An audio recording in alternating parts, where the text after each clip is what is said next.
जय छठ मैया। कार्तिक शुक्ल षष्ठी के दिन मनाया जाने वाला छठ पर्व आस्था का एक बहुत बड़ा पर्व है। दीपावली के ठीक 6 दिनों बाद छठ पूजा की शुरुआत होती है। छठ पूजा की शुरुआत कैसे हुई, इसके बारे में हमें बहुत सारी पौराणिक कथाएं मिलती हैं। पौराणिक कथा के अनुसार त्रेता युग में माता सीता और द्वापर युग में द्रौपदी जी ने छठ पूजा व्रत रखकर सूर्य देव को अर्घ दिया था। पौराणिक कथा के अनुसार राजा प्रियव्रत बहुत दुखी थे क्योंकि उनके कोई संतान नहीं थी। राजा ने अपने इस दुख को महर्षि कश्यप को बताया। महर्षि कश्यप ने उन्हें पुत्रेष्टि यज्ञ कराने की आज्ञा दी। यज्ञ के दौरान आहुति के लिए बनाई गई खीर रानी मालिनी को खाने को दी गई। खीर खाने से रानी मालिनी गर्भवती हुई और फिर उन्होंने एक पुत्र को जन्म दिया, लेकिन दुर्भाग्यवश पुत्र मृत पैदा हुआ। राजा प्रियव्रत अपने पुत्र के शव को लेकर शमशान गए और दुख में डूबकर अपने प्राण त्यागने ही वाले थे कि तभी ब्रह्मा जी की मानस पुत्री देवी षष्ठी प्रकट हुई। देवी ने राजा से कहा, मैं सृष्टि के मूल प्रकृति के छठे अंश से प्रकट हुई हूँ, इसलिए मेरा नाम षष्ठी है। तुम मेरी पूजा करो और लोगों में इसका प्रचार प्रसार करो। तब देवी षष्ठी के कहने पर राजा प्रियव्रत ने कार्तिक मास के शुक्ल पक्ष की षष्ठी तिथि को विधि विधान से उनका व्रत किया। देवी की कृपा से उन्हें जल्दी ही एक स्वस्थ पुत्र की प्राप्ति हुई। राजा ने पुनः पुत्र प्राप्त करने के बाद नगरवासियों को षष्ठी देवी का सब कुछ पूजा पाठ बताया। तभी से षष्ठी देवी की आराधना की और उनके व्रत की शुरुआत हुई। रामायण की कथा के अनुसार जब भगवान श्री राम रावण का वध करके श्री लक्ष्मण जी और सीता जी के साथ वापस अयोध्या लौटे, तब माता सीता ने कार्तिक शुक्ल षष्ठी को व्रत रखकर कुल की सुख शांति के लिए षष्ठी देवी और सूर्य देव की आराधना की थी। इसके अलावा द्वापर युग में देवी द्रौपदी ने अपने पतियों की रक्षा और खोया हुआ राज्यपाट वापस पाने के लिए षष्ठी का व्रत रखा था।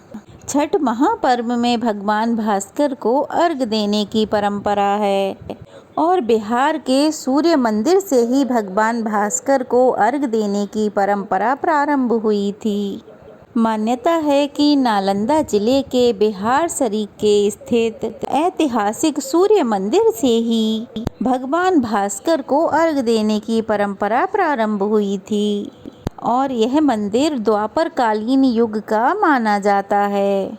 मान्यताओं के अनुसार भगवान श्री कृष्ण के पौत्र राजा सांब को कुष्ठ रोग हो जाने के कारण, जिसके बाद उन्होंने मंदिर के पास स्थित सरोवर में स्नान ध्यान कर सूर्य देव की उपासना की थी, जिसके बाद राजा सांब को कुष्ठ रोग से मुक्ति मिली थी।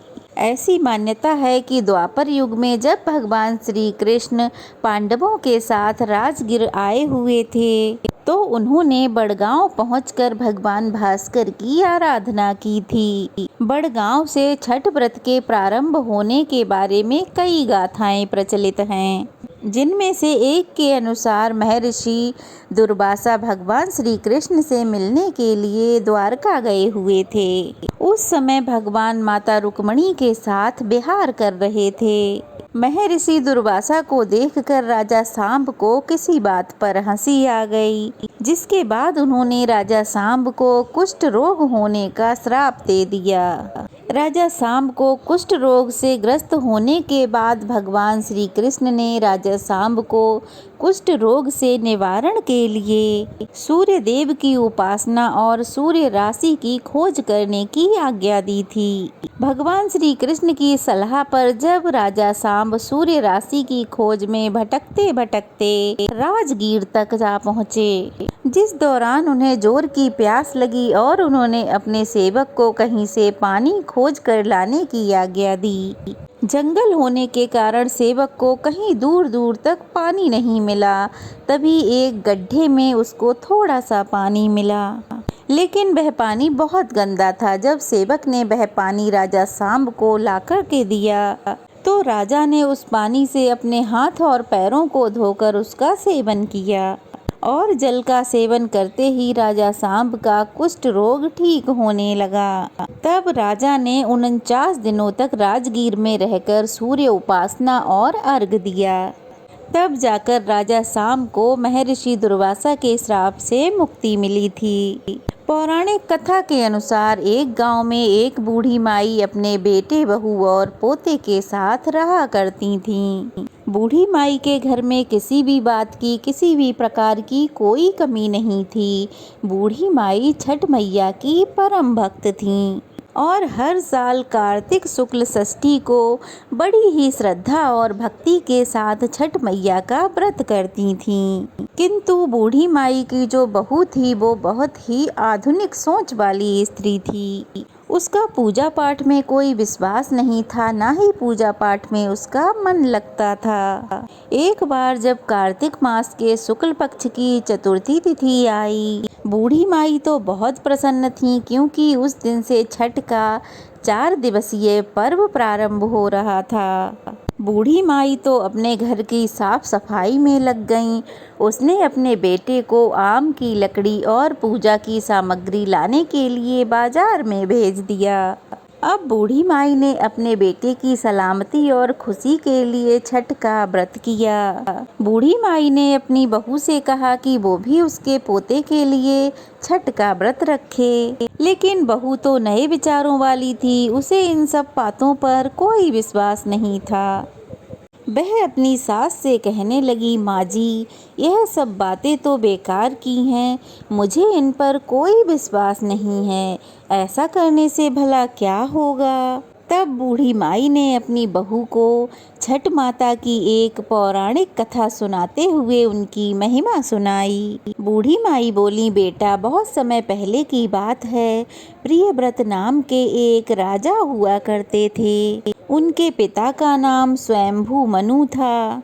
राजा प्रियव्रत बहुत ही सदाचारी और धार्मिक प्रवृत्ति के मनुष्य थे। जब उनका विवाह हुआ और विवाह के कई वर्षों बाद उन्हें संतान सुख प्राप्त नहीं हुआ, तब एक ऋषि ने उन्हें पुत्रेष्टि यज्ञ कराने की सलाह दी। राजा प्रियव्रत ने पूरी श्रद्धा के साथ पुत्रेष्टि यज्ञ का आरंभ किया। यज्ञ में प्रसाद के रूप में मुली हुई खीर को राजा ने अपनी रानी को खिलाया और इस यज्ञ के पुण्य प्रताप से बहुत जल्दी ही राजा की पत्नी गर्भवती हुई और उन्हें एक बहुत ही स्वस्थ और सुंदर पुत्र की प्राप्ति हुई। परंतु वह पुत्र मरा हुआ पैदा हुआ। राजा प्रियव्रत अपने मृत बालक को लेकर शमशान घाट पहुँचे और एकांत में शमशान भूमि में बैठकर राजा अपने पुत्र को गले से लगाकर बिलख बिलख कर रोने लगे। इतने में ही वहाँ पर एक दिव्य प्रकाश प्रकट हुआ। वह दिव्य प्रकाश एक दिव्य नारी में बदल गया। राजा ने उस दिव्य प्रकाश को देखा और हाथ जोड़कर पूछा कि हे देवी, आप कौन हैं? राजा की बात सुनकर देवी ने कहा, राजन, भगवती मूल प्रकृति के अंश से प्रकट हुई मैं देवी षष्ठी हूँ और इस संसार में मैं छठी माई के नाम से जानी जाती हूँ। ऐसा कहकर छठ माता ने उस मृत बालक को उठा लिया और अपने प्रभाव से उसे जीवित कर दिया। जब राजा ने देखा सुंदर और स्वर्ण के समान वह पुत्र छठी माई की गोद में खिलखिला रहा था। अभी राजा उस पुत्र को देख ही रहे थे कि छठ माई उस बालक को लेकर आकाश में जाने लगीं। यह देखकर राजा दुख से विवश हो उठे। उसके होंठ, कंठ और तालू सूख गए। फिर उसने माता की स्तुति की, जिससे छठ माई प्रसन्न हुई और उन्होंने कहा, हे राजन, तुम सर्वत्र प्रकृति यानी सूर्य, उषा, जल और वायु की पूजा करवाओ और स्वयं भी करो। प्रकृति की आराधना से पूरे साल भर समस्त संसार स्वस्थ और निरोगी रहेंगे और दीर्घ आयु को प्राप्त होंगे। तब राजा प्रियव्रत ने सूर्य, उषा, जल और वायु की तथा छठ मैया की पूजा की और व्रत किया। इस पूजा और व्रत से प्रसन्न होकर छठ माता ने राजा को उनका पुत्र वापस दे दिया। तभी से कार्तिक शुक्ल षष्ठी के अवसर पर सूर्य, उषा, जल और वायु, प्रकृति और छठी मैया की पूजा की जाने लगी। अपनी बहू को यह कथा सुनाकर सास कहने लगी, बेटी, छठ माई की महिमा तो ऐसी ही है। भगवान श्री राम और सीता मैया ने भी छठ मैया का व्रत करके सूर्य देव का आशीर्वाद प्राप्त किया था। और तो और महाभारत काल में दानवीर कर्ण और पांडव भी छठ का व्रत कर चुके हैं। यह सुनकर वह नए विचारों वाली बहू बोली, माँ जी, यह सब तो मनगढ़ंत और झूठी कहानियाँ हैं।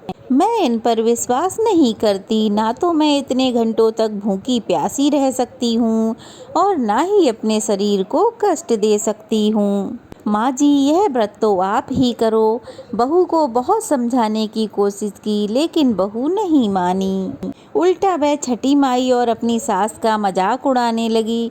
सास ने बहू को फिर से समझाने का प्रयास किया और कहा, बेटी, हजारों सालों से चली आ रही इस परंपरा का मजाक तो मत उड़ाओ और तुम भी मेरे पोते की दीर्घायु के लिए छठी माता का व्रत करो और पूजन करो। बूढ़ी माई की बातों को सुना अनसुना करके बहू वहां से चली गई।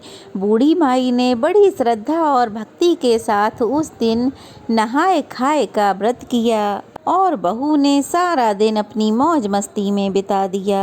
अगले दिन छठे पर्व का दूसरा दिन यानी कि कार्तिक मास के शुक्ल पक्ष की पंचमी का दिन आया, जिसे खरना के नाम से जाना जाता है। शाम को जब सास ने अपनी बहू को खीर और पूड़ी का प्रसाद दिया तो बहू ने कहा, माँ, इतना कठिन व्रत क्यों कर रही हो और इस बुढ़ापे में अपने शरीर को कष्ट क्यों दे रही हो? इससे तुम्हें भला क्या फायदा होगा? इस पर बूढ़ी माई ने बहू को फिर से छठ माता की महिमा समझाने की कोशिश की, परंतु बहू ने अपनी सासू माँ की एक बात भी नहीं सुनी और अपने कमरे में जाकर खा पी कर सो गई। वैसे तो सासू माँ कई वर्षों से अपनी बहू को छठ मैया की महिमा बताने की और व्रत रखवाने की कोशिश कर रही थीं, परंतु बहू हर साल उन्हें इसी प्रकार टाल दिया करती थी। परंतु ना जाने क्यों इस बार बूढ़ी माई का मन बहुत घबरा रहा था।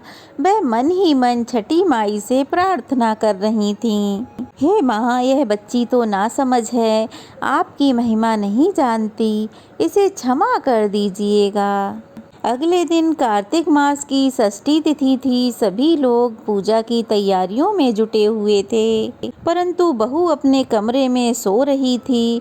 उस दिन वह बहुत देर से उठी। उठकर बहू ने अपने पास सो रहे अपने बेटे को उठाना चाहा, तो बेटे ने कोई जवाब नहीं दिया। बेटा बिल्कुल हिला डुला नहीं। यह देखकर बहू बहुत घबरा गई और वह भागी भागी अपनी सास और अपने पति के पास गई। जब यह बात सास और पति को पता चली तो वे दौड़े दौड़े कमरे में आए।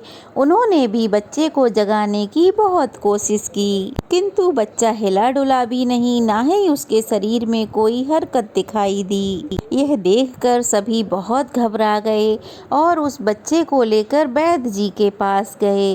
वैद्य जी ने उस बालक को मृत घोषित कर दिया। वैद्य जी भी हैरान थे कि इतना स्वस्थ बालक अचानक से मृत्यु को कैसे प्राप्त हो सकता है। यह देखकर सभी ने रोना बिलखना प्रारंभ कर दिया। बूढ़ी माई का मन तो पहले से ही घबरा रहा था।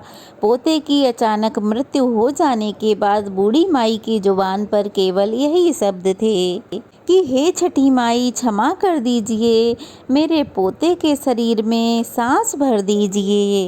हे मैया, आप तो पुत्र देने वाली हो, उनका पालन पोषण करने वाली हो। तुम समय से पहले मेरे पोते के प्राण कैसे ले सकती हो? कि हमसे कोई भूल हो गई हो तो हमें क्षमा कर दो। बूढ़ी माई लगातार ऐसे प्रार्थना करते हुए क्षमा मांग रही थीं। तभी वहाँ पर एक औरत आई और कहने लगी, आज तो छठी माई का व्रत है। छठी माई तो कभी भी अपने बच्चों पर नाराज नहीं होती हैं। जरूर आपसे कोई गलती हुई होगी जिससे छठी माई नाराज हो गई हैं। आज तो छठी का महापर्व है। पूरे विधि विधान से माता का व्रत करने का संकल्प लो और पूजा अर्चना करो। तब उस औरत ने बहू से कहा, बहू, तुम्हारा पुत्र अवश्य ही जी उठेगा। शोक में डूबी हुई माँ के लिए यह शब्द उम्मीद की एक नई किरण लेकर आए। उस औरत ने कहा, बहू, तुम भी संकल्प लेकर इस व्रत को अवश्य ही रखना। उस अनजान औरत की बातों में कुछ तो ऐसा जादू था कि सालों से समझा रही अपनी सास की बातों का बहू पर कुछ भी असर नहीं हुआ। किंतु कुछ ही क्षणों में उस अनजान औरत की बातों ने बहू के मन को एकदम से बदल दिया। बहू के मन में छठी माई के प्रति श्रद्धा और विश्वास भर गया। वह आंखें बंद करके छठी माई को याद करने लगी और प्रार्थना करने लगी कि हे छठी मैया, हे मैया, मेरे बच्चे को जीवित कर दो। मैं अब से हर साल छठ का व्रत रखा करूंगी। इस प्रकार आंखें बंद करके जब बहू छठ माता का व्रत करने का संकल्प ले ही रही थी कि तभी उसने देखा उसकी गोद में बच्चा आंखें खोलकर मुस्कुरा रहा है। इतना बड़ा चमत्कार देखकर वहाँ पर इकट्ठे हुए सभी लोग हैरान रह गए। बालक के जीवित होते ही बहू ने आंखें खोलकर जैसे ही उस अनजान औरत को धन्यवाद कहने के लिए अपना मुंह घुमाया, परंतु वह तो वहाँ थी ही नहीं। तो सभी समझ गए कि हो न हो वह अनजान औरत छठी माता ही थी, जो स्वयं इस व्रत की महिमा समझाने और उसे ज्ञान देने के लिए आई थीं। इसके बाद बहू ने छठी माई की पूरी श्रद्धा से तैयारी की। शाम को अपनी सास के साथ घाट पर जाकर संध्या अर्घ दिया और उषा अर्घ देकर व्रत का पारण किया। हे छठी माता, जैसे आपने बूढ़ी माई के विश्वास की लाज रखी, बहू को सद्बुद्धि दी और उनके बच्चे को पुनर्जीवन दिया, ऐसे ही इस कथा को कहने सुनने और हुंकारा भरने वाले के सभी परिवारजनों की रक्षा करना, सभी को सद्बुद्धि देना और सबकी संतानों की रक्षा करना। प्रेम से बोलो छठी मैया की जय। ये थी छठी माता की व्रत कथा। कैसी लगी कमेंट बॉक्स में ज़रूर बताना।